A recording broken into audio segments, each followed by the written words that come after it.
Friends, last class में हम लोगों ने एक चैप्टर स्टार्ट किया था, नेशनल इनकम। मैं आज इस टॉपिक को आगे बढ़ाता हूँ। लास्ट क्लास में हम लोगों ने दो गुड्स के बारे में पढ़ा था, एक इंटरमीडिएट गुड्स और दूसरा फाइनल गुड्स। एक बार रिवाइज करते हैं उसको, फिर आगे बढ़ेंगे। इंटरमीडिएट गुड्स कब कहलाते हैं?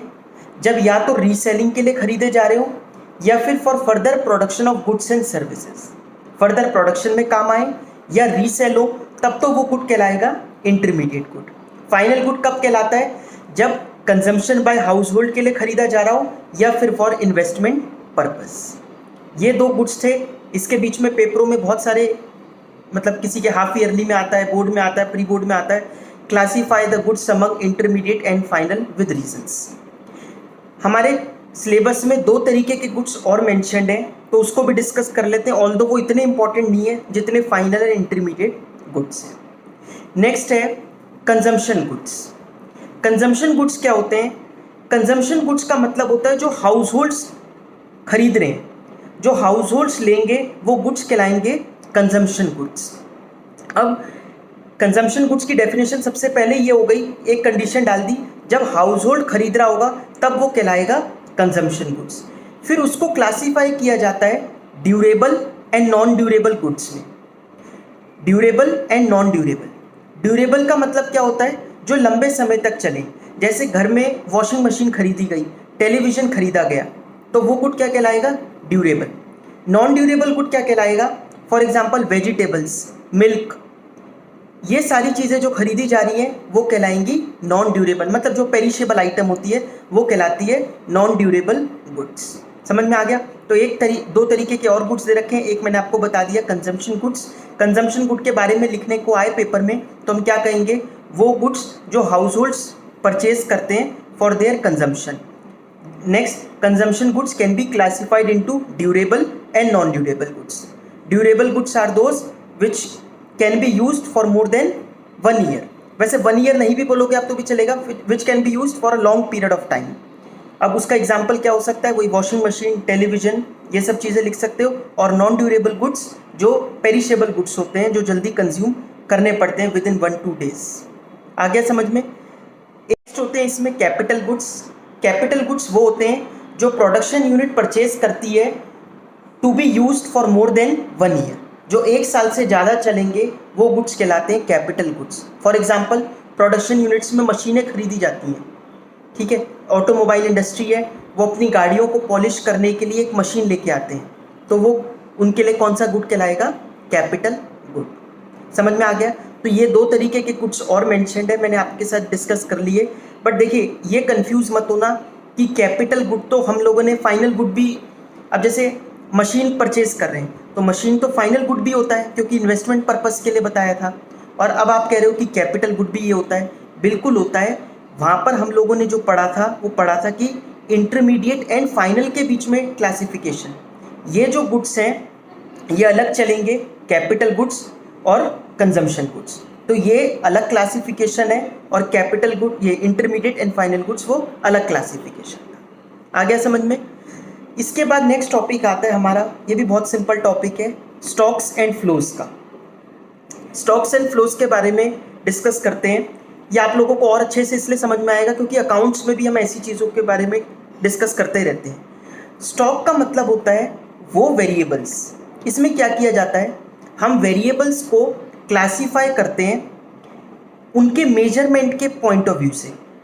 जो चीज़ें at a particular point of time measure की जाती हैं, ध्यान से समझना, जो variables at a particular point of time measure किए जाते हैं वो कहलाते हैं स्टॉक। जो over a period of time measure किए जाते हैं वो कहलाते हैं फ्लोज। समझ में आ गया? तो स्टॉक के बारे में क्या बताया? Measured at a particular point of time.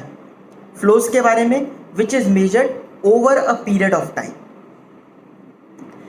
जैसे कि अगर हम एग्जांपल लें मशीन का, अगर मशीन हम लोग देख रहे हैं तो मशीन की कितनी वैल्यू है ये eight a particular point of time पता लग पाएगी कि आज इसकी कितनी वैल्यू है, आज कुछ और होगी, 1 महीने बाद जब मशीन की आप वैल्यू देखोगे, इवन वो मशीन की बात कर रहा हूँ मैं जो हम यूज़ कर रहे हैं, क्योंकि 1 महीने के बाद 1 महीने तक जब आप उसको यूज़ कर लोगे तो वो डेप्रिशिएट हो जाएगी और उसकी वैल्यू थोड़ी सी और घट जाएगी। तो machine it is measured at a particular point of time.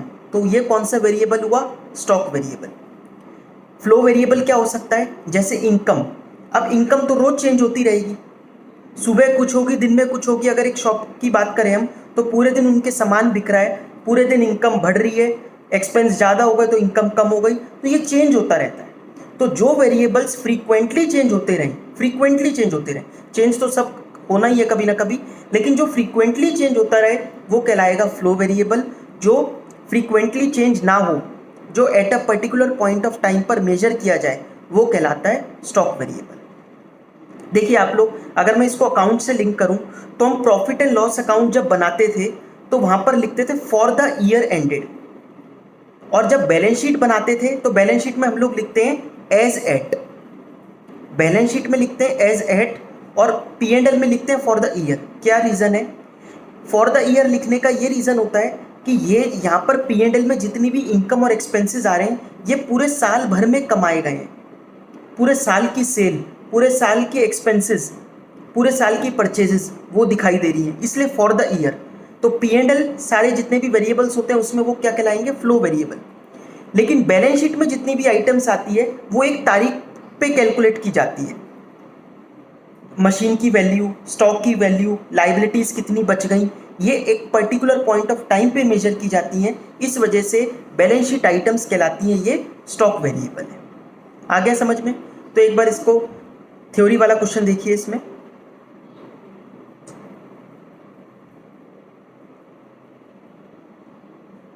ये नोट्स मैं आप लोगों को दे ही दूंगा।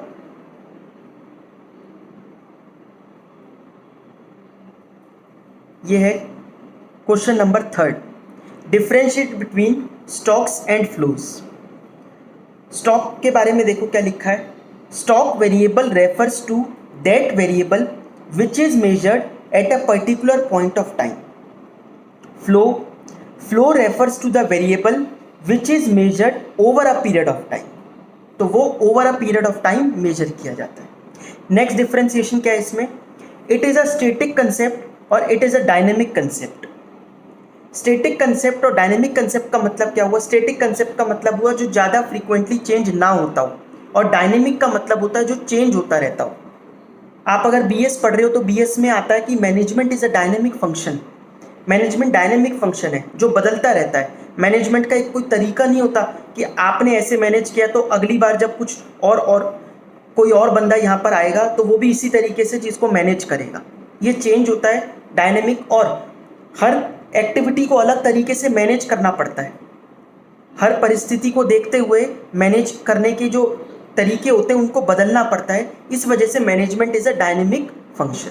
अब हम इसमें आते हैं वापस। तो जितने भी स्टॉक होते हैं वो स्टैटिक कंसेप्ट होते हैं, और जो फ्लो होते हैं वो डायनेमिक कंसेप्ट होते हैं। फॉर एग्जाम्पल, अब स्टॉक का क्या एग्जाम्पल हो सकता है? Capital, wealth, inventory, building etcetera, ये सब at a particular point of time measure की जाती है। फ्लो जो बहुत फ्रीक्वेंटली चेंज होता रहे, income, savings, net changes in stock. Stock की बात नहीं कर रहा, चेंज इन स्टॉक की बात कर रहा है, तो चेंज तो स्टॉक में आता ही रहेगा। आ गया समझ में? अब इसका एक प्रैक्टिकल क्वेश्चन और देखते हैं। पेपर में या तो ये आपके पास डिफरेंशिएशन लिखने को आएगा, या फिर आएगा वही classify the following among stocks and flows.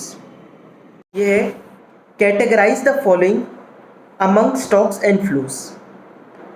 Bank deposits, पहला पॉइंट है bank deposits as on 31 March 2019। अब डेट मेंशन्ड है, एक पर्टिकुलर पॉइंट ऑफ टाइम पर हम लोग मेजर कर रहे हैं। कौन सा कंसेप्ट कहलाएगा? Stock concept. समझ में आ गया? तो it is a stock concept because it is measured at a particular point of time. Reason ज़रूर लिख कर आना है। लॉसेस, अब स्लैश करके प्रॉफिट भी लिखा है, तो या तो लॉसेस आ जाए पेपर में लिखा हुआ, या प्रॉफिट आ जाए। लॉस हो या प्रॉफिट हो, पहले तो आप लोग ये बताओ ये कहाँ मेजर होता है? प्रॉफिट या लॉस कैसे निकल के आता है? इनकम और एक्सपेंसेस से। इनकम अगर ज़्यादा होगी एक्सपेंसेस से तो प्रॉफिट है, अगर इनकम कम होगी एज़ कम्पेयर टू एक्सपेंसेस तो लॉस है। और इनकम और एक्सपेंसेस ये कौन से कंसेप्ट होते हैं? Flow, P and L item है ना, तो लॉस और प्रॉफिट भी कौन से कंसेप्ट होंगे? Flow. It is measured over a period of time. It is a flow concept. Next है number of literate people on 31 March 2019। एक दिन में हम कैलकुलेट कर रहे हैं एक दिन कि इस दिन लिटरेट पीपल कितने हैं कंट्री में। ये एक particular point of time mention हो गया। ये कौन सा कंसेप्ट हो गया? Stock, because it is measured at a particular point of time. Savings, savings क्या होती है? जो हम पैसे को सेट असाइड करके रखते हैं, सेव करते हैं। सेविंग्स रोज़ बदलेगी, रोज़ हम अपनी इनकम में से कुछ हिस्सा अलग अलग करके रख सकते हैं, फ्रीक्वेंटली चेंज होती है। इस वजह से ये कौन सा कंसेप्ट कहलाएगा? Flow concept. समझ में आ गया? नेक्स्ट है देखिए जीडीपी। जीडीपी का मीनिंग क्या होता है? वैसे जीडीपी की फुल फॉर्म होती है ग्रॉस डोमेस्टिक प्रोडक्ट। मतलब क्या होता है इसका कि देश में कितनी गुड्स एंड सर्विसेज की प्रोडक्शन हुई। तो production of goods and services is called GDP. GDP बदलती रहेगी क्योंकि प्रोडक्शन फ्रीक्वेंटली होएगी, रोज प्रोडक्शन होती रहेगी, रोज अमाउंट चेंज होता रहेगा जीडीपी का। इस वजह से जीडीपी या फिर इसकी जगह अगर प्रोडक्शन आ जाए वो भी, ये दोनों कौन से कंसेप्ट हैं? Flow, because they are measured over a period of time. Next है कैपिटल फॉर्मेशन। कैपिटल नहीं, कैपिटल तो स्टॉक कंसेप्ट ही है। कैपिटल की फॉर्मेशन, कैपिटल की फॉर्मेशन जो होगी वो भी बदलती रहती है। कैपिटल फॉर्मेशन का मतलब क्या होता है कि कैपिटल में जो अमाउंट इकट्ठा हो रहा है कैसे होगा? इनकम और एक्सपेंस वगैरह से जो प्रॉफिट आएगा वो कैपिटल में ऐड होता है। तो प्रॉफिट कौन सा कंसेप्ट था? फ्लो। कैपिटल फॉर्मेशन भी कौन सा कंसेप्ट होगा? Flow. It is measured over a period of time. आ गया समझ में? तो ये क्लासिफिकेशन आपके पास आ सकता है स्टॉक्स और फ्लोज के बीच में लिखने को। बाकी नेक्स्ट क्लास में करते हैं।